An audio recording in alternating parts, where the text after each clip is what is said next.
ഇന്ന് നമുക്ക് നല്ലൊരു മട്ടൻ കറി തയ്യാറാക്കാം. അപ്പോൾ പ്രഷർ കുക്കറിലേക്ക് വെളിച്ചെണ്ണ ഒഴിച്ച് ചൂടായി വരുന്ന സമയത്ത് ചെറിയൊരു കഷ്ണം പട്ട, ഒരു ഏലക്ക, 2 ഗ്രാമ്പു, ഒരു ബേ ലീഫ് ഇത്രയും ചേർത്ത് ഇതിലേക്ക് നീളത്തിൽ അരിഞ്ഞു വെച്ചിരിക്കുന്ന സവാള കൂടി ചേർത്ത് നല്ലതുപോലെ ഒന്ന് വഴറ്റി കൊടുക്കുക.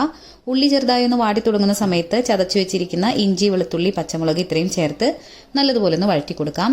ഇഞ്ചിയുടെയും വെളുത്തുള്ളിയുടെയും പച്ചമണമെല്ലാം മാറി ഒരു ഗോൾഡൻ ബ്രൗൺ ആയി വരുന്ന സമയത്ത് 1/2 ടീസ്പൂൺ മഞ്ഞൾപ്പൊടി, 1 ടീസ്പൂൺ എരിവുള്ള മുളക് പൊടി, 2 ടീസ്പൂൺ കാശ്മീരി മുളക് പൊടി, 1 ടീസ്പൂൺ മല്ലിപ്പൊടി, 1 ടീസ്പൂൺ കുരുമുളക് പൊടി, 1/4 ടീസ്പൂൺ പെരിഞ്ജീരകം ചതച്ചത്, 1/4 teaspoon garam masala, 1 teaspoon mutton masala അല്ലെങ്കിൽ മീറ്റ് മസാല ഇത്രയും ചേർത്ത് പൊടികളുടെ പച്ചമണം മാറി വരുന്ന സമയത്ത് 2 മീഡിയം സൈസ് തക്കാളി കട്ട് ചെയ്തതും കുറച്ച് മല്ലിയിലയും കറിവേപ്പിലയും കൂടി ചേർത്ത് നല്ലതുപോലെ ഒന്ന് വഴറ്റി കൊടുക്കുക.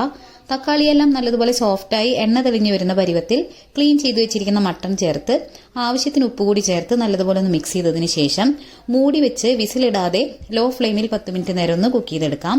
ഈ സമയത്ത് മട്ടണിൽ നിന്ന് വെള്ളമെല്ലാം ഇറങ്ങി വന്നിട്ടുണ്ട്. ഇനി ഇതിലേക്ക് ഗ്രേവിക്ക് ആവശ്യമായ ഇളം ചൂടുവെള്ളവും കുറച്ച് കറിവേപ്പിലയും ചേർത്ത് മൂടി വെച്ച് വിസിലിട്ടതിന് ശേഷം മീഡിയം ഫ്ലെയിമിൽ 5-6 വിസിലിൽ കുക്ക് ചെയ്തെടുക്കുക.